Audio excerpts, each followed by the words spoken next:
Texting on your smartphone or writing on social media these days usually involves an emoji or two, depending on who you're talking to. Emojis, those tiny caricature facial expressions, could include a smiley face, a frowny face, or laughing with tears face. So, if a picture is worth 1,000 words, how much is an emoji worth? Apparently, quite a bit more. Dr. Linda Kay, psychology professor at Edge Hill University, has studied the relationship between personality and frequently used emojis. This is a trait to do with how open-minded you are.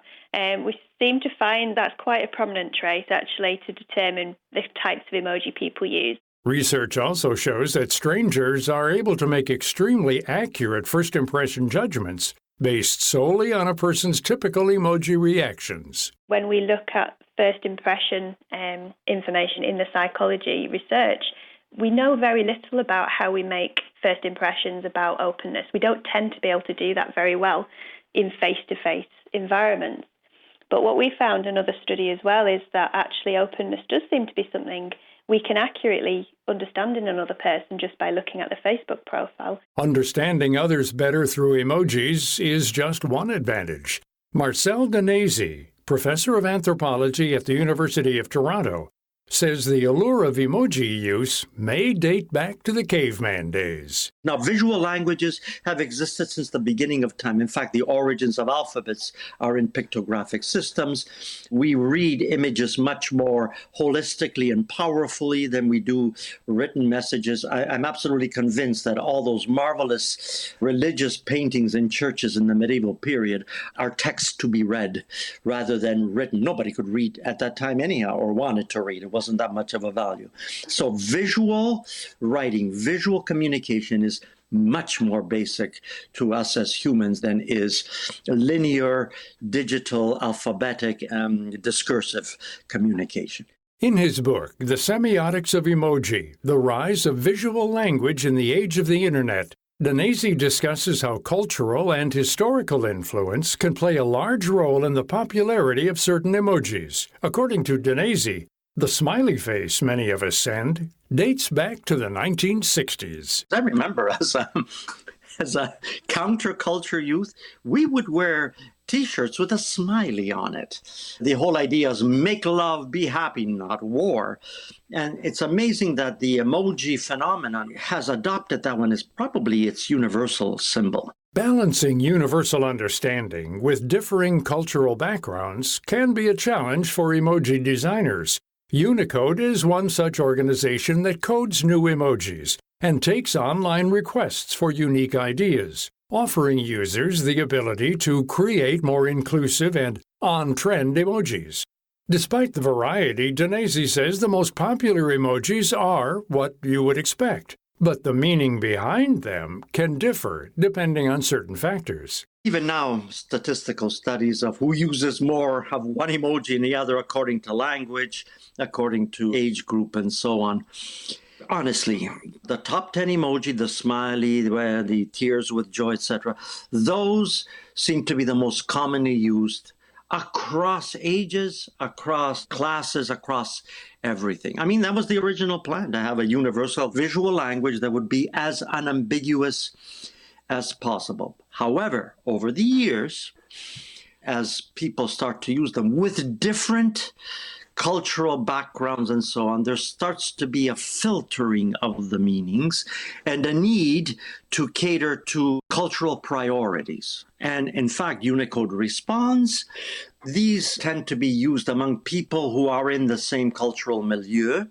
So it is hard to pin down which ones are more frequent, which ones are less frequent. Electronic communication and emoji use between cultural and historical backgrounds is inevitable.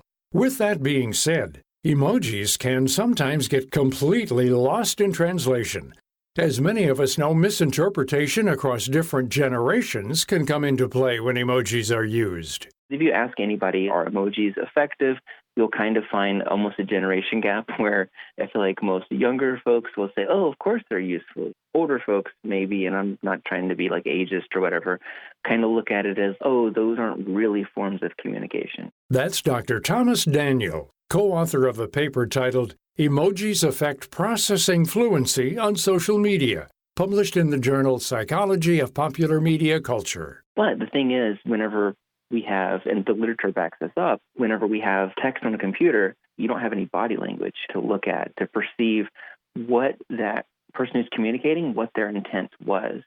And one of the things about emojis, especially kind of like the emotional ones, like the smiley face or the frowny face or the hearts, is that it helps us communicate those nonverbal, extra-textual pieces of communication that we would normally have whenever we were interacting with people face-to-face.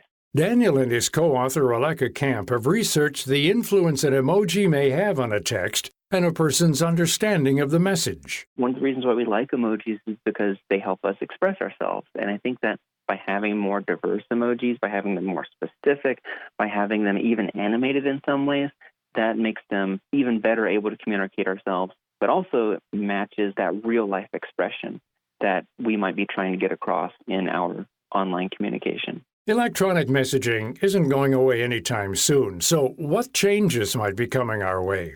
Daniel has a prediction. The future of it in 10 years is that emojis are going to get so customized and so specific that not only are you going to have, and some of this we've already seen already, that we're not going to have just this kind of strangely Caucasian, yellowish kind of face as an emoji, that we're going to have a much more diverse array of emojis, but I think that they're going to be even more specific, and maybe even some of them will have animation. And as we rely less and less on face-to-face communication in today's technological age, becoming an expert on emojis may not be a bad idea. In fact, increasing your use may actually be a good thing, according to Danese. In an age of, darkness, political and climatological, the emoji tends to, brighten us up a little bit. In fact, when I do get a text, even now, or an email with an emoji at the end of it, it gives me a little smile. And any negative thoughts that I had are either eliminated or at the very least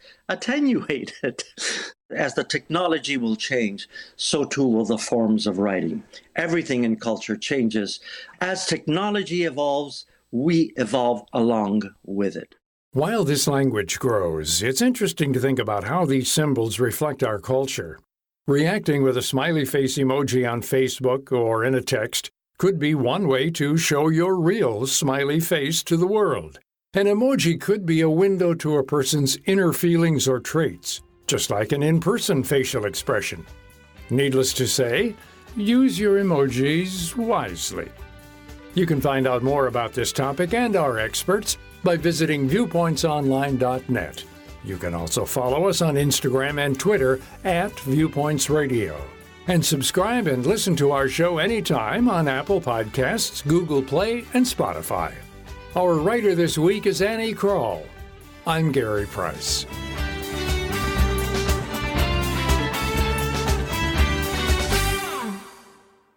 Paid non-attorney spokesperson paid for by the Sentinel Group. Attention military vets and current soldiers who served between 2002 to 2016. Have you or a loved one suffered hearing loss or tinnitus after serving or while serving in the U.S. Armed Forces? You may be entitled to compensation. 3M, the manufacturer of earplugs made for combat, recently paid the government $9.1 million to settle a False Claims Act case for knowingly selling these defective earplugs for over a decade. Specifically, the United States argued that the manufacturer knew their earplugs were too short for proper insertion into users' ears, and that the earplugs could loosen and therefore didn't perform properly or reduce noise the way they should have. If you or a loved one suffered hearing loss or tinnitus after serving or while serving in the U.S. Armed Forces, you need to choose the right legal team that has the experience, support staff, and resources to seek the most compensation for your injuries. Call the Sentinel Group now for more information and a free case review. Call 800-655-6458. 800-655-6458. That's 800-655-6458. Thank you for listening to Viewpoints Radio, a production of Media Tracks Communications. If you enjoyed this broadcast, please support our show by subscribing, sharing it with a friend, and leaving a review on Apple Podcasts. You can find more Viewpoints stories on Apple Podcasts, Google Play, Spotify, and viewpointsonline.net. Also, follow us on Instagram and Twitter @Viewpoints Radio.